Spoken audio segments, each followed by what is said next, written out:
Pattaya food street fair হলো এক জীবন্ত খাদ্য উৎসব যা থাইল্যান্ডের সমৃদ্ধ সাংস্কৃতিক বৈচিত্র্যকে প্রতিফলিত করে, অসংখ্য স্বাদের খাবারের সমাহার করে।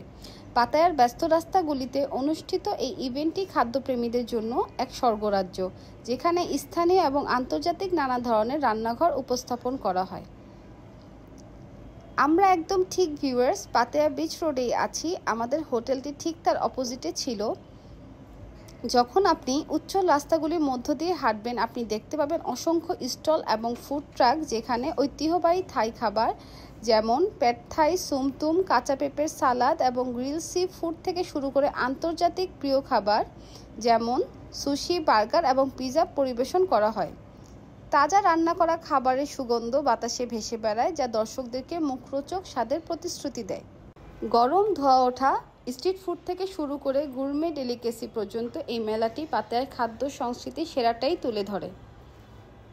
এবং আমরা যারা সি ফুড লাভার আছি তাদের জন্য তো অনেক একটি ভালো অপশন। এবং আরেকটু বলতে চাই যে রেস্টুরেন্ট তুলনামূলক কিন্তু স্ট্রিট ফুডে খাবারের প্রাইস কম। সো আপনারা ইজি ওয়েতে যা পছন্দ তাই কিনে খেতে পারবেন। এবং খাবারগুলো অত্যন্ত মজাদার ছিল। সো আমরা ঘুরে ঘুরে দেখছিলাম এবং খাবার কিনে খাচ্ছিলাম, এবং পাশেই সমুদ্রের বাতাস সুন্দর আসছিল। সো সব দিক থেকে একটি পারফেক্ট এনভায়রনমেন্ট ছিল এবং একটি আলাদা অন্যরকম অনুভূতি। সো আমরা এখন ডেজার্ট নিচ্ছি। দেখেন স্ট্রবেরিগুলো কত সুন্দর লাল টুকটুক করছে একদম। খাবারের পাশাপাশি মেলাটিতে প্রায় সরাসরি সঙ্গীত, সাংস্কৃতিক পরিবেশনা এবং রান্নার প্রদর্শনীও দেখা যায়, যা একে শুধু পেটের জন্য নয়, ইন্দ্রিয়গুলির জন্য এক ভোজে পরিণত করে এবং খুব এনজয় করে টুরিস্টরা। যেমন আমরাও এনজয় করছিলাম, কারণ থেমে থেমে কনসার্ট হচ্ছিল প্রতিটি জায়গাতে। এবং আপনার যখন যেখানে খুশি সেখানে আপনি গিয়ে পার্টিসিপেট করতে পারবেন, ডান্স করতে পারবেন। আপনি যদি মশলাদার কারি, মিষ্টি, মিষ্টান্ন বা অন্যান্য ফিউশন খাবারের ভক্ত হন, পাতায়া ফুড স্ট্রিট ফেয়ার আপনার জন্য কিছু না কিছু থাকবেই। এটি হলো খাদ্য সংস্কৃতি এবং সম্প্রদায়ের এক উৎসব, যেখানে স্থানীয় এবং পর্যটকরা একত্রিত হয়ে পাতায়ার সেরা খাবার উপভোগ করেন। শেষমেশ এখন আমাদের হোটেলে ফিরে যাওয়ার পালা। তখন আমরা দেখতে পেলাম এখানে বিভিন্ন রকম ফ্রেশ ফ্রুটস জুস সেল করছিল।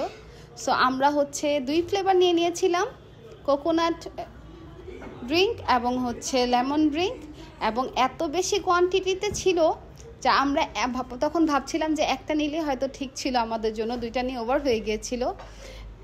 আর কিছু খাবার তো আমাদের মুসলিমদের জন্য যেটা হারাম করা হয়েছে সেগুলো থেকে তো ইগনোর করে যাচ্ছিলাম। আর এই যে আপনাদেরকে কত রকম রঙিন জুস ফ্লেভার এবং কত কালারফুল, যা দেখেই ভাল লাগছিল।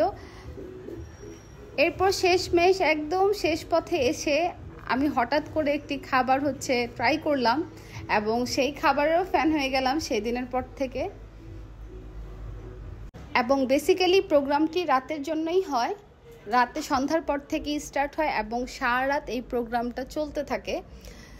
সো এই এখন যে খাবারটির কথা একটু আগেই বলছিলাম সেটা এখন বলে দেই। যে হঠাৎ করে আমি দেখলাম যে একটি স্টিকে অনেকগুলো ছোট ছোট ডিম, সেগুলো ছিল কোয়েল পাখির ডিম। এবং এই কোয়েল পাখির ডিমটা বয়েল করে এটার উপরে হানি দিয়ে আবার ফ্রাই করা, বলে বোঝাতে পারবো না, এত মজাদার ছিল, এত ভালো লেগেছিল। আমার মনে হচ্ছে আজকে আমি আবার নিজের মতো করে বাসায় একটু ট্রাই করি, বাট আমি জানি তাদের মতো এত মজাদার হবে না। সো আজকের জন্য এতটুকুই। ভালো থাকবেন সবাই।